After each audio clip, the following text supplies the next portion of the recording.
everybody, my name's Samantha and today I'm going to show you how to make a Michigan Star. As you can see, I have two different color palettes here, and this is the palette that I'm going to show you today. So first, I got the instructions and all of the measurements from a free pattern on fatquartershop.com. This block is mainly made up of half square triangles and flying geese. So we'll start with these half square triangles. So we have 8 squares total, and on the blue squares, I'm going to flip them over and draw a diagonal line from corner to corner with chalk. Now I'm going to put one blue square and one red square right sides together, and I'm going to sew a scant 1/4 inch on both sides of that drawn line. To sew scantly, you're pretty much going to sew a needle width away from where you want to sew. So this is a 1/4 inch foot, so I'm putting it down now. That would be a 1/4 inch away from the drawn line. We want to make it a needle width closer to that line. So just moving it a little bit, and you can see it's barely on the edge of that drawn line. So that's going to be a scant 1/4 inch.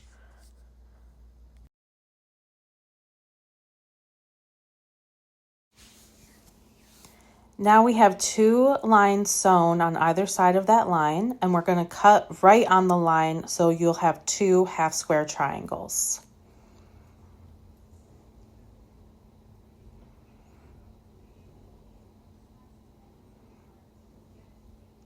So you open up here, that's what they look like. And after we cut them all, we'll press the seams open with our iron.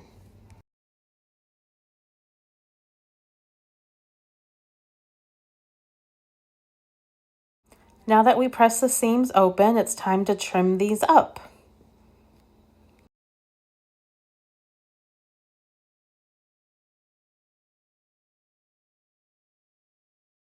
Now that we have the half square triangles done, it's time to work on the outer flying geese. So we have these rectangles and these squares, and on the back of your fabric for these squares, we'll again mark a diagonal line from corner to corner.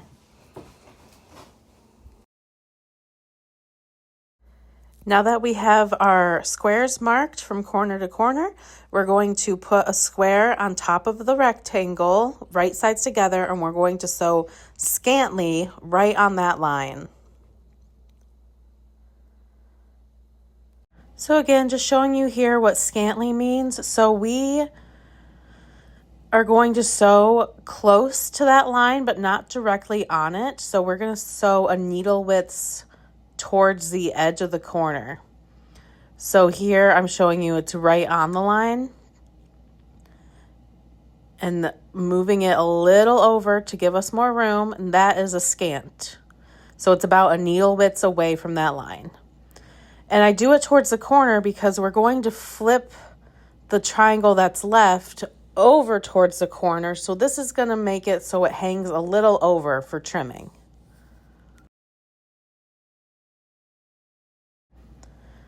So we have one side of the flying geese done. So we're going to cut a 1/4 inch away from your sewn line and then press that seam open before you can work on the other side of the flying geese.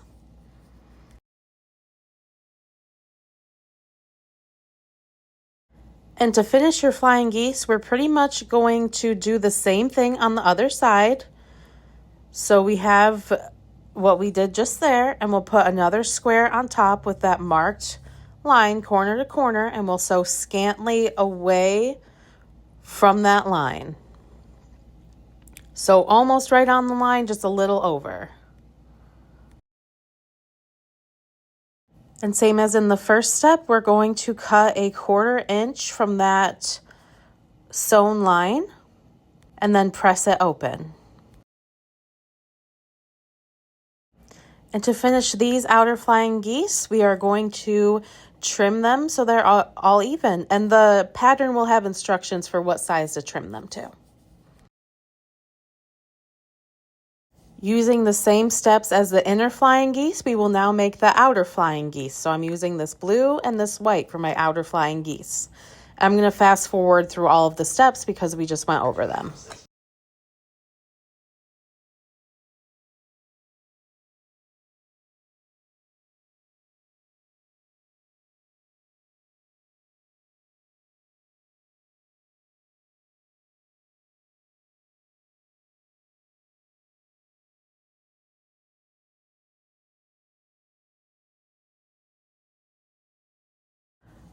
Okay, fun part is done. So now we're going to put together our layout now that we have the half square triangles and the flying geese.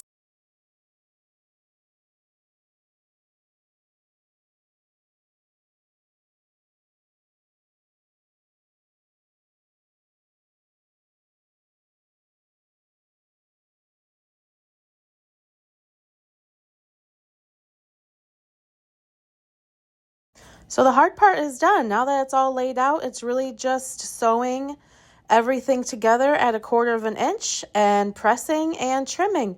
So I'll take this to my machine and my iron and my cutting board, and I'll show you when it's done.